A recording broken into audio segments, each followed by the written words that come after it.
imagine how uncomfortable I felt that day when they had to strip me.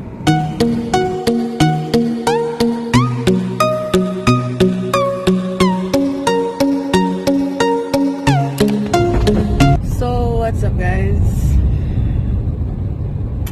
Coming at you out with another video, but this video is more of say an emotional video. More of say an emotional video than a regular normal video that's I normally do, because today, July 5th, marks the 1 year anniversary of my car accident.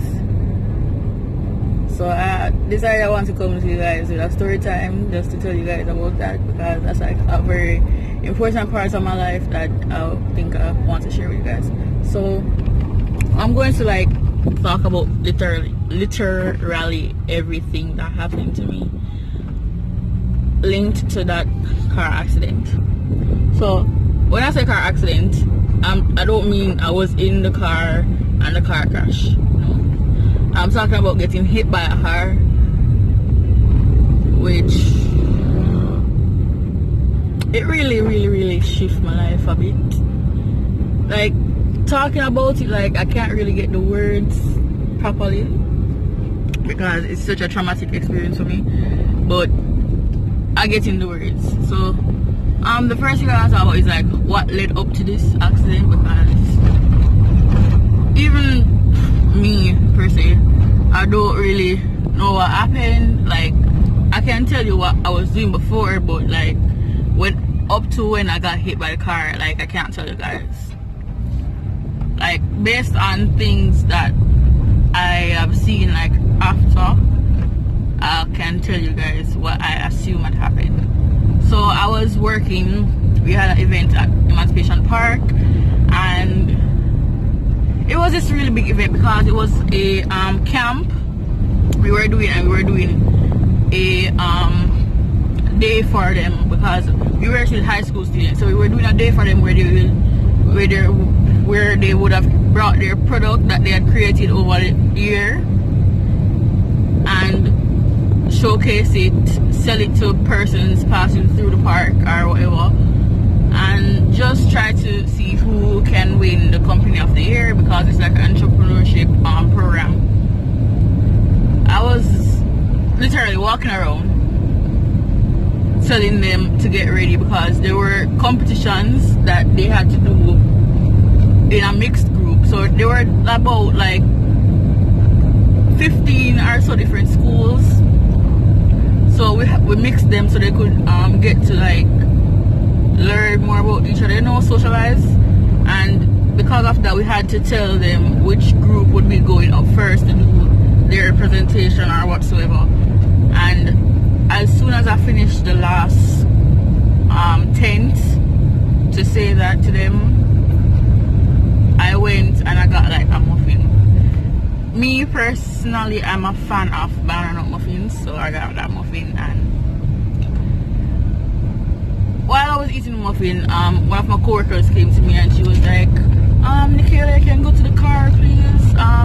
The student wants a staple gun and we can't really go there now because we have to be in and out of interviews. And I was like, okay, alright, sure. So the company vehicle was parked behind the dome. So if you know Emancipation Park, you know that the big white thing is what they call the dome. And like right beside of it, there's a fence, and across the road is the Ligani Club. So they were parked across the road. So I stepped outside, the student was following behind me, and when we reached outside, she was saying that she didn't like crossing the road. So I was like, okay, alright, I'll go then. So I looked up and down the road like 3 different times. I don't see any cars. The only car that I saw was coming from my left.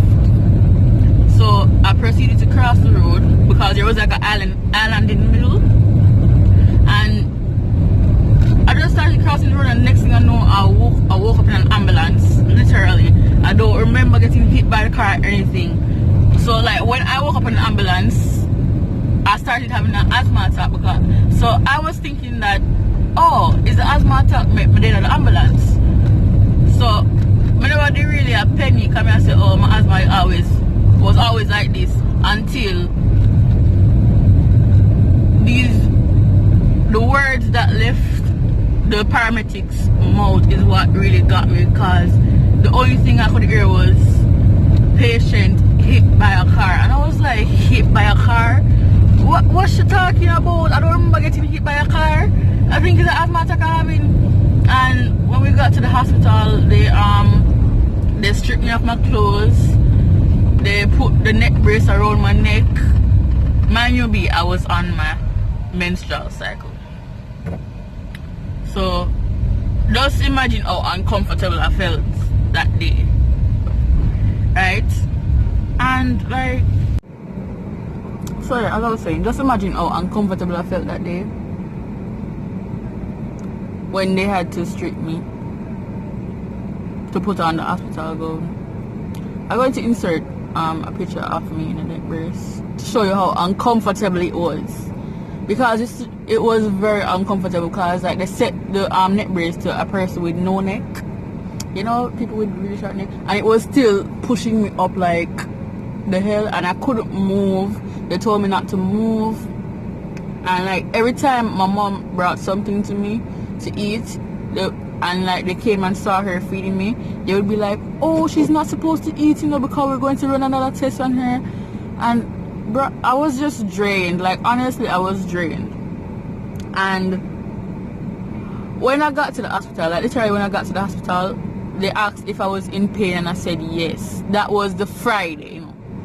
And I was admitted into the hospital. I wasn't admitted, but I was brought in. The accident was about 1 o'clock, right? And because of where and the hospital that I was, it took like 15 minutes for the ambulance to get there. So I got there between say 1:15 and 1:30. They asked if I was in pain and I needed any pain medication, and I said yes. And I didn't get any until 3 o'clock the next day. So imagine how much pain I was feeling, and they didn't even think that they could try and reduce this pain for me, right? I did 3 different CT scans. I had to do a CT scan on my spine. I had to do a CT scan on my abdomen. Then I had to do a full body CT scan. I had to do an X-ray. I think I did another CT scan for my brain. Every half an hour they had to check my blood pressure. Every 2 hours they had to draw blood from me. Like, it was so stressful and so tiring, literally. Like, and when they gave me the pain medication, they gave me an injection, and the injection numbed my leg, because they gave me like my right leg, and it numbed my leg completely. I couldn't walk properly until about a week after because I got let off from the hospital about like before 12 o'clock, because my mother said no, they want to take, because that old bill was 108,000, right? And they wanted to admit me. If I got admitted, that was more money on top of that. And my mommy, when we got on the ward, I didn't eat the food that they had, because the food just looked disgusting. And my mommy just make sure so she and get me to the hospital at the same time, because if I ever stay on the ward after 11:59, then they would take payment for me staying. Say I stayed at the hospital. So my mommy got me from there. So basically I got let off at the hospital right before 12 o'clock, and I couldn't feel my leg until the next Sunday. That was how bad it was. I felt like I was just risen from the dead, literally. Like one of the CT scans, when they brought me, I couldn't even move myself to go onto the thing for them to do the x-rays and the CT scans. What happened, the person that brings around whatever they call that thing that I'm lying on, they have to, 2 of them have to go. One puts their hand underneath my shoulder, and then the other one holds my feet, and then they bring me over. So I'm basically feeling right now like I'm dead. I feel like I was dead because I couldn't help myself. I couldn't do anything because they're saying I can't move, because based on the impact that my head got, I can't move my neck. Because if my neck is sprained and I move my neck, it will break it. And if my neck breaks, then I'm dead.